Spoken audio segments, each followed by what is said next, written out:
did not want to reduce our program to a bunch of multiple choice questions that would simply be at some point given over to Pearson to publish and sold back to all of us. So what we did is we really took a look at some tasks that deal with perceptual skills and that demonstrate some conceptual learning.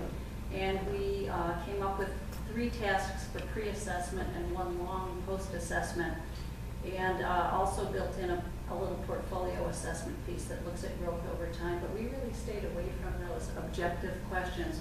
The trick was developing rubrics that at each level would then be able to measure, and rather than come up with one number, we added, if you can follow this, added all of the numbers to get one total score. So we need to show growth over time.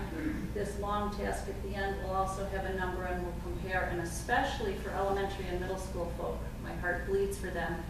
When you have 500 students and you see them approximately 7 to 10 weeks a year, the logistics of keeping track of that is astronomical. So in the rationale at the end of the SLO, we made sure that we built in that any change is significant due to the very short period of time they have, and as we all experience, the massive number of pullouts that happen in the arts for various other reasons. So ours looks a little different. Yeah, and one of the things I didn't speak to with the theater assessment that we developed, the 15 multiple choice are just that, 15 multiple choice on, like what I said, vocabulary. All the other pieces, we spent more time creating rubrics. Even the written, the short response, so that somebody else really could, and they're good rubrics. Like, I'm so sad I can't use them in my classroom because they're really good. And so I was really proud of those rubrics, and that will make it more clear for me to look at Jim's work, because it is, even the written stuff, it's got to have all that design choice and everything laid out. So I think the rubrics were really key in most of our assessment in terms of Jeff Lewis BOCES. Now that's not to say we couldn't get together as an organization as part of the curriculum committee, and I'll say this, I've kind of given the board a charge, as I'm not on the board, to really focus on what they want the curriculum committee to focus on this year. Maybe it's creating some pre-post tests.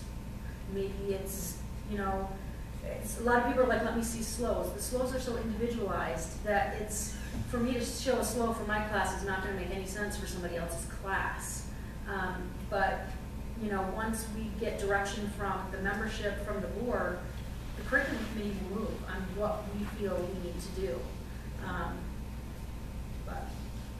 We have a couple of questions, and then we've only got about 25 minutes left, so we'll hear from 2 more people, and then we'll go to some of these short answers, questions from the panel, and then we'll return to, is there anybody, have we got anything from the internet? Okay. Yeah. These tests, these preliminaries, the thing, it's about us, yes or no? Yes. Okay, so it's about us, it's about grading us. And yet, we talk about these tests, we talk about students, we talk about student achievements. Is this heading towards the students being graded on these things? Because I hear all kinds of things about the student not counting, or it doesn't have to count in their final average. The test that they take at the beginning one certainly doesn't count, and at the end one may or may not count, that no one has said it has to count, that it is, but they have to take it seriously, so we don't want to tell them that it doesn't count, or that it won't count, or that the percentage will count. Are there answers to this crap right now? Or are we eventually going to be making these things, coming down from the national level into the curricular level, getting these tests and then developing them locally according to the guidelines that are set up above? Are we then eventually teaching to a test, whether it's a locally developed one or a other one? So the question is 2 parts. The first part was, are the students eventually going to be graded on these exams? Right now, teachers are the ones being graded, right? Yeah, the student outcome. And then is it possible that this will lead to these national exams sort of coming down and replacing the local stuff, and again, integrating and being used for student assessment. So where do you think we're headed? I have to say that, that you just pulled the trigger. That's a very hot topic.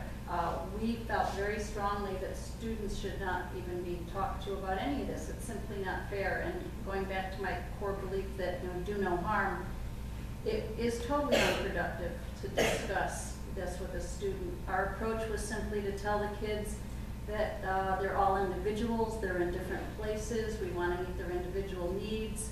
So the pre-assessment was not graded, it was simply to indicate where they were so that we could figure out how to best meet their needs. And at the end of the year, we're going to simply see where they wound up and we're going to celebrate their growth. That was our tact. I also think you're talking about a totally different thing when you talk about what's going to happen with this information when it goes to Bill Gates' big national database. I think that's going to be selling information. I think that'll probably do away with the tenure of teachers, and it's a whole other political agenda.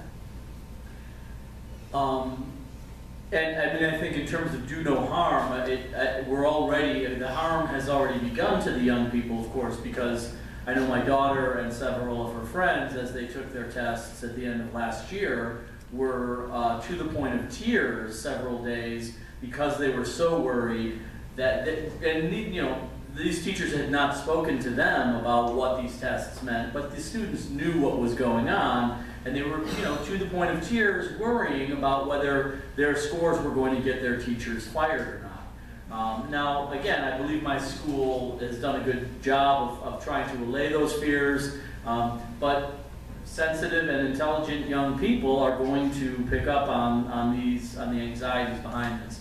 All right, so we had another hand here, and then I'd just like to get back to some of these pre-questions that I know people have, the panelists have prepared some thoughts about. Yeah.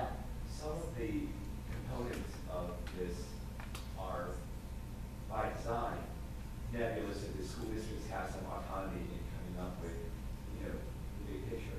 But there are other things that seem like they should be yes or no, black or white answers, such as who will be